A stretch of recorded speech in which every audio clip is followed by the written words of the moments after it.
Hello again, I am Blunty. So, every site you look at right now is flooded with all kinds of articles and whatnot about the new iPhones right now, revealed officially today, but with some leaks over the last few days leaving little to be surprised by. I, historically, have always upgraded my iPhone year over year, and I still have every iPhone I've ever owned, in fact, all the way back to the original iPhone, which was never actually sold in Australia. And regardless of what you think of Apple or the iPhone, and please be aware, pissy fanboy trolling and other hater baiting in the comments will be nuked and deleted and never seen the light of day, because we are all bored of it. Just relax and accept that some people like electronic devices that you don't like, and that's okay. Where was I? Alright, but regardless of what you think of Apple or the iPhone, it will sell insanely well. It always does.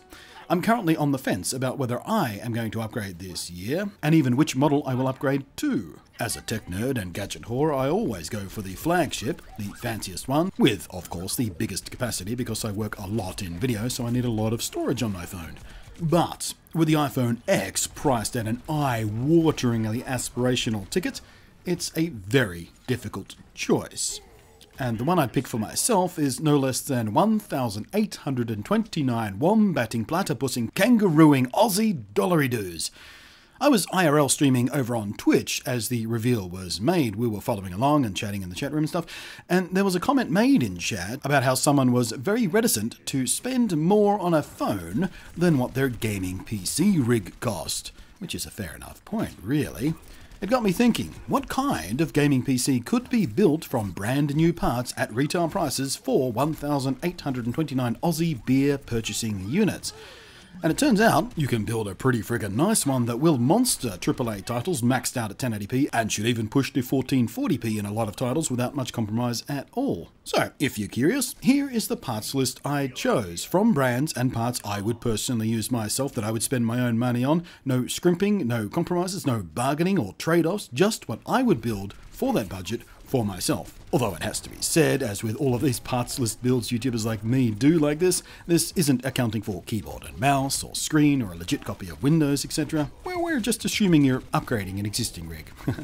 And of course, with some bargain hunting around and getting these parts from various places, whoever's got us cheapest, you can bring this price down a bit too, I'm absolutely sure. But for simplicity's sake, I put this together on a single site, one of my own preferred Australian stockists, in fact, PC Case Gear. So, go take your grain of salt and don't get shitty in the comments, it's all just a fun thought experiment really. Ryzen 5 1600 CPU with the Wraith Spire cooler. Easily and commonly regarded as one of the very best value for money CPUs for a gaming rig around right now. It is truly superb value. And a CPU I've personally tested and gamed on and reviewed, in fact sitting right beside my knee right now as I record this, is a rig built with one of those. You can spend slightly more for the X variant of the 1600 if you want overclocking for a bit of extra free juice, but quite frankly, it is not a world of difference when it comes to gaming performance. For the motherboard, the MSI B350M Bazooka. Now, I've not used this specific board, but I did use its sister model, which is very, very similar, and it is rock solid. You get a 3-year warranty, it's got a nice selection of hardware support, including an M.2 drive, which is nice, and a good amount of USB 3.1 I/O. And it will support overclocking, so you have a wider upgrade path later down the track. Team T-Force Dark RAM. I've never actually used this before, but I looked around and it does review well, and for a 16GB pair of 3000 MHz RAM, the price is great. RAM speed being very important to the performance of Ryzen CPUs. A WD Blue 500GB SSD for the main system drive, and spaced enough for a fistful of games that will benefit from SSD speeds. And again, a great price, good capacity, and a device I've used in more than a couple of builds. Rock solid, reliable, nippy performance. For mass storage, including stuff like games that don't especially benefit from SSD drive speeds, a 4TB Ironwolf from Seagate. I've used and tested the 6TB and 10TB variants of this model, and again, it's rock solid performance, trusted brand, with a nice price. For the all-important GPU, of course, nothing else but the most popular choice of current generation boards, the NVIDIA GTX 1060. Specifically, an MSI Gaming X flavor. Big honkin' cooler on there to keep it cool and quiet under load, and overclocked out of the box.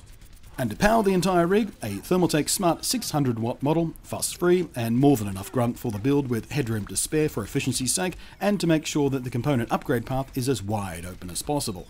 And finally, we've still got a bit of room left in the budget, so we can splash out a bit on a nice classy case. The Phanteks Enthoo Evolv mATX with tempered glass window. I haven't personally built in this yet, but I've laid eyes on dozens of builds in it, and it's always a looker. It's clean, it's elegant, it's well built, and with plenty of depth for the MSI GPU's wider than normal cooler. It even comes with 2 case fans pre-fitted, so even easier. And all up, these parts come to 1,820 Australian smackers. So I guess you've got like $9 left over. Maybe grab an RGB LED strip. I mean, the motherboard has MSI's Mystic Light Sync system on it, so you can just plug it in directly and make it look pretty slick. For what a new 256GB iPhone X costs you, you can build yourself a damn fine gaming rig. Good looking, quality parts, no second-hand bargaining crap, so you get full support and warranties. And indeed, the gameplay you've been seeing is from a system close to identical to this build, so I know for a fact it's going to do great in gaming. So, what would you do with $1,829 worth of spendables? Thanks for watching, I am Blunty, and I'll catch you next time.